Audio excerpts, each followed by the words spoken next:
What are we doing here? And where are we gonna go? It's like we just woke up one morning, and then it's welcome to the show. Don't ask any questions, just go with the flow. Make as much money as you can, and try your best not to get broke. Copy everything you see on the TV, from the hairstyles to the clothes, and don't think too often, just do exactly as you're told. And if you ever get confused, then just turn towards the alcohol. You'll still hear your thoughts, then just turn up the radio as you learn to live a lifestyle of drugs, sex, and rock and roll. But in all honesty, I just need to know, is there more to the cycle than growing and getting old? Living and dying just to leave behind a happy home and a whole lot of property that somebody else is going to own.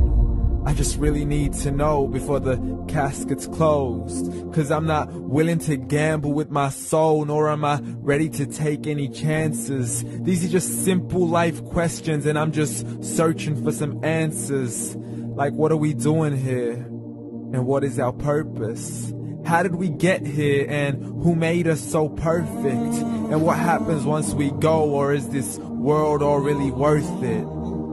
Questions we don't answer because apparently we don't really have to. There's no purpose to this life and our existence is merely natural. Then in that case, please let me ask you, did you create yourself, or was it somebody else who had fashioned you? 'Cause you're a being that's impeccable, faultless and unparalleled. You're a product of supreme intelligence, and I'm merely being rational.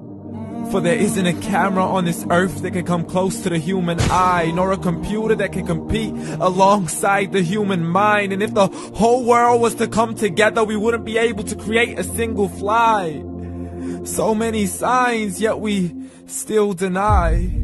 As science tries to justify that all this could come from none, when it's a simple sum. 0 plus 0 plus 0 cannot possibly ever give you 1.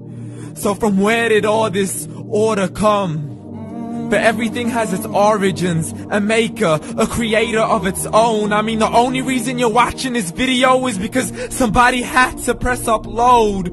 So we can believe in the Big Bang, but I'd rather believe in He who caused it to explode. Allah, the creator of everything, along with every single soul.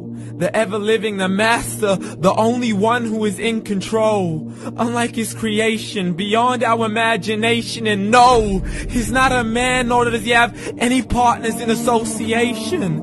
He's on his own. And no, he did not ever leave us alone.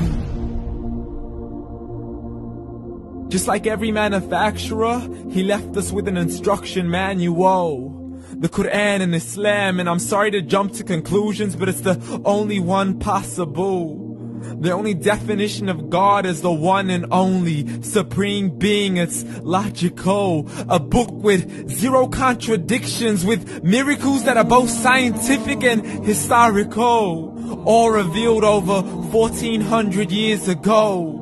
Like the detailed description of the human embryo. The descriptions of the human embryo in the Quran cannot be based on scientific knowledge in the 7th century. To the mountains as pegs holding firm the earth below, and the 2 seas that don't mix in a complete separate flow. To the planets in orbit, alternating night and day as they stay in flow. The expansion of the universe and the creation of everything from H2O. To the stories of the past and the preservation of Pharaoh. To identifying the lowest point in the land where Persia defeated Rome. The gushing fluid that created man in the glands between the ribs and the backbone. And not a word has changed, it's still the same. So please explain how all this was known over 1400 years ago. To a man who couldn't read or write, as he would recite whatever the angels spoke. And if you still don't believe, please try to come up with something that's even close. But you can't, so we took God as a mockery and his messengers as a joke. Muhammad could not read or write. How somebody who can't read or write gonna start a religion? Dismissed his scriptures as legends and tales of the ancient folk, as we live life according to our whims, desires, and hopes. saying this life is the only home we will ever know. We will live then die, then simply turn to bones. YOLO! Correction, after the grass dies, the rain arrives and it regrows, and Allah promises to do the same thing to your very soul and bring you back from your very fingertips to your toes, as the all-seeing supreme being watches us so close, and we are surely being tested in our wealth, our health, and our self, and everything that we've been blessed with. So believe, for we will surely be resurrected and be brought back to our Lord and account for every single deed, as He hands us our books and orders us to read. From the bad to the good and everything in between. You yourself are sufficient for your own accountability, so don't be mad at me. You are the one who thought He wouldn't come back to me. I gave you a whole life long to search after me, but you were busy in all that which was temporary. So read, and glad tidings to all those who believed. And if you disbelieve, read. And don't let that day be the first day you find out what your life really means. Read.